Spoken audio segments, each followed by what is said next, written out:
Assalamualaikum.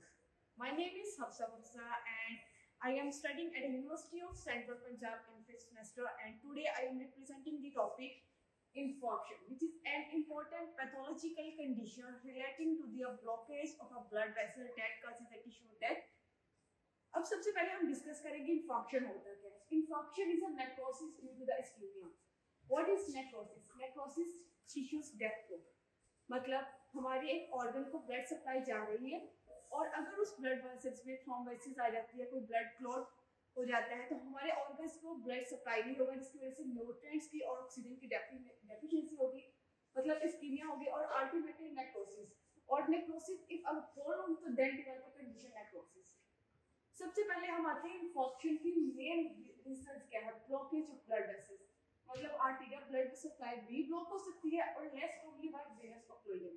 अब यहाँ पे एक इम्पोर्टेंट टॉपिक ये आता है कि आर्टेरियल ब्लड सप्लाई कैसे ब्लॉकेज होगी। हमारे मेन ऑर्गन्स लाइक ब्रेन, हमारे हार्ट, जिनको सिंगल सप्लाई जाती है ब्लड वेसल की, वो मोर डिपेंडेंट होते हैं ऑन ऑक्सीजन। जैसे ही इनकी आर्टरीज ब्लॉक होंगी तो उसी टाइम हमारे ये ऑक्सीजन सेल्स में डेफिशिएंसी हो जाएगी और इन ऑर्गन्स की ब्लॉकेज होना शुरू हो जाएगी। इन ऑर्गन्स को जो ब्लड वेसल सप्लाई है उनकी ब्लॉकेज हो जाएगी, हार्ट का खुद का फंक्शन कंप्रोमाइज होना स्टार्ट हो जाएगा, जिसकी वजह से ऑटोमेटिकली हार्ट मसल्स की डेथ होगी। जब हार्ट मसल्स की डेथ होगी तो हार्ट सही से ब्लड पंप नहीं करेगा और ऑटोमेटिकली ऑल बॉडी सर्वाइव करेगी इन दैट डिफिकल्ट कंडीशंस। इसके रिस्क फैक्टर क्या हो सकते हैं? Smoking, hypertension, diabetes, obesity and high cholesterol. जैसे कि ओबेसिटी और हाई कोलेस्ट्रॉल, इन लोगों में लिपिड्स की प्रोडक्शन ज्यादा हो जाती है। लिपिड्स इन पीपल के अंदर जब लिपिड्स की प्रोडक्शन ज्यादा होती है तो वो अराउंड द ब्लड वेसल्स एक प्लेक बनना शुरू हो जाता है, जो कि ब्लड ऑटोमेटिकली स्पोनिफिकेशन हो जाएगी वहां पे, और वहां पे कोरोनरी आर्टरी की ब्लॉकेज होना शुरू हो जाएगी, जिसकी वजह से हार्ट का खुद का फंक्शन कंप्रोमाइज हो जाएगा। इसकी two causes like external compression, मतलब हमारे कहीं भी एक्सटर्नल कंप्रेशन आएगी जिसकी वजह से हमारे ब्लड वेसल के ऊपर कंप्रेस हो जाएगी, तो ब्लड का flow automatically to that area is reduced. जब ब्लड का फ्लो रिड्यूस होगा तो ऑटोमेटिकली टिश्यू को ऑक्सीजन और न्यूट्रिएंट्स की डेफिशिएंसी होगी और वो सेल की भी डेथ होना शुरू हो जाएगी। देन ट्रॉमा, मतलब किसी भी अचानक एक्सीडेंट की वजह से कोई भी इंजरी हो गई, मतलब अननोन सडन कॉज, जिसकी वजह से हमारे ब्लड वेसल्स में कोई भी इश्यूज आ जाता है, उसमें इंजरी हो जाती है, देन भी उस ऑर्गन को उन ऑर्गन्स पे जो ब्लड वेसल्स जा रहे हैं उनकी ब्लॉकेज देन रिड्यूस पर period automatically causes infection. Then we next move on pathophysiology.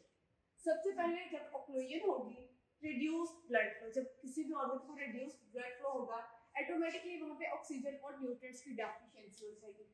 अब हमारा माइटोकॉन्ड्रिया जो है it is called a power house of a cell. Power house of a cell, then ATP की ऑब्वियसली प्रोडक्शन कम हो जाएगी, anaerobic glycolysis start हो जाएगी।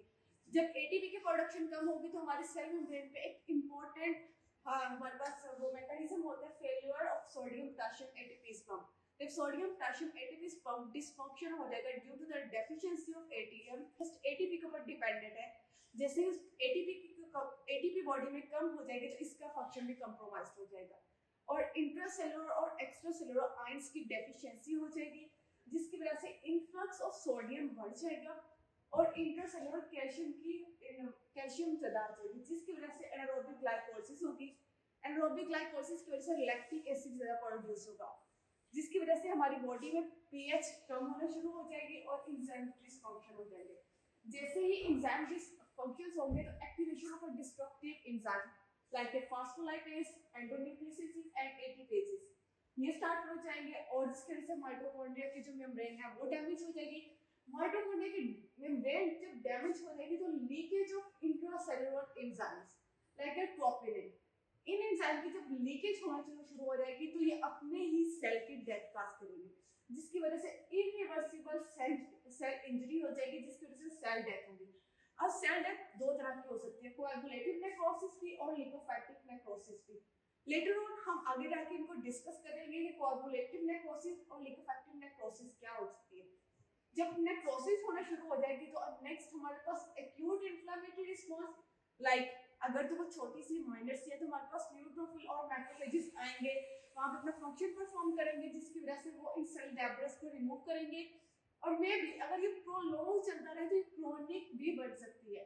और इस फीलिंग ऑफ फाइब्रोसिस और स्कार फॉर्मेशन, जब स्कार फॉर्मेशन हो जाएगी तो ultimately it represent that cell is a death and it represent our main topic which is information. Discuss करेंगे type of informations. Type of informations में myocardial information, cerebral information, pulmonary information, intestinal information and renal information. These 5 types are main. First of all, myocardial infarction. हम सब इस term से familiar हैं. Like myocardial infarction is an infarction of heart, like a death of a heart muscles due to the ischemia, जिसकी main cause है atherosclerosis, thrombosis, जिसमें हमारे पास symptoms क्या आएंगे? इसकी chest pain होगी, breathlessness होगी और sweating होगी और ये serious medical emergency है. Then we move on to cerebral infarction. Cerebral infarction is the damage या death of brain cells. Like इसमें इस्केमिक स्ट्रोक भी हो सकता है, न्यूरोनल डेथ भी हो सकती है। इसकी मेन कॉजेस भी एज थ्रोम्बोसिस, एम्बोलिज्म।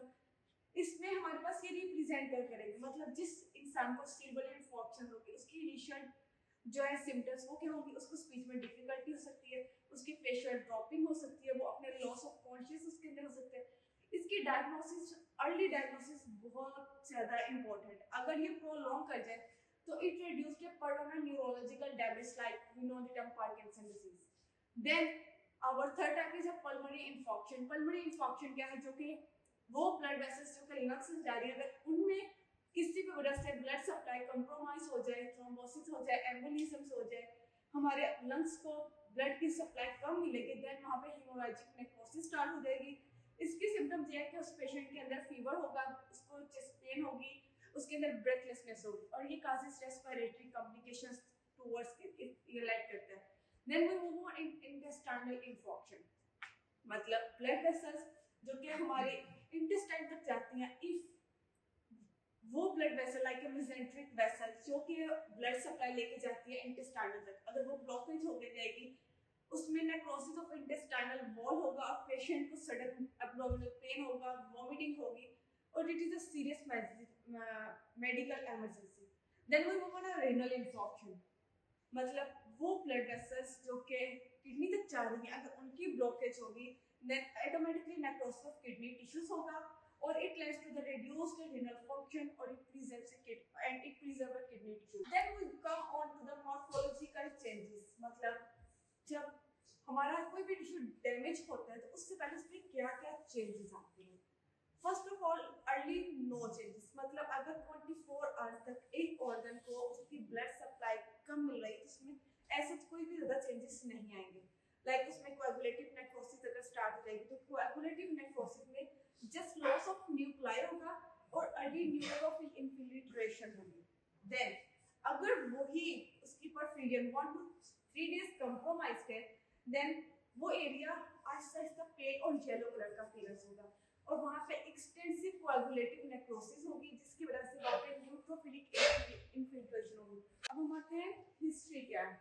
सबसे पहले इंफॉर्मेशन 18th सेंचुरी में इनकाउंटर की गई थी जबकि इन्फ्लेमेशन की वजह से टिश्यूज डेथ होना शुरू हुई थी। लेटर ऑन इसमें इम्प्रूवमेंट आती गई और लेटर ऑन अब जो हमारे पास लेटेस्ट रिसर्च है उसके मुताबिक जब हमारे किसी भी मोलेकुलर मैकेनिज्म पे एटीपी की डिप्लेशन हो जाएगी, रीमॉडलिंग होगी, एपोप्टोसिस होना शुरू हो जाएगी, नेक्रोएपोप्टोसिस होना शुरू हो जाएगी तो सेल्स की डेथ हो जाएगी। नेक्स्ट हम आगे मूव ऑन करते हैं कि मेजर साइट्स ऑफ इंफॉर्मेशन क्या है। Major sites of information already I discuss के हार्ट, ब्रेन, किडनी, स्प्लीन, जिन ऑर्गन्स को एक ही ब्लड सप्लाई जैसे कि आर्टीरियल ब्लड सप्लाई जाएगी, इन ऑर्गन्स की अगर ब्लॉकेज होगी, इन ऑर्गन्स को अगर आर्टीरियल ब्लड सप्लाई ब्लॉकेज होगी तो ये सेल जल्दी डेथ कॉज करेंगे as common to less sites like lungs. Lungs को दो सप्लाई जाते हैं, पल्मोनरी भी और लंग्स को आर्टीरियल ब्लड सप्लाई भी, जिसकी वजह से अगर इन ऑर्गन्स को सप्लाई होने वाली आर्टीरियल वेसल्स में ब्लॉकेज आएगी तो सेल में प्रोलॉन्ग सर्वाइव कर सकते हैं एज कम्पेयर टू हार्ट और ब्रेन।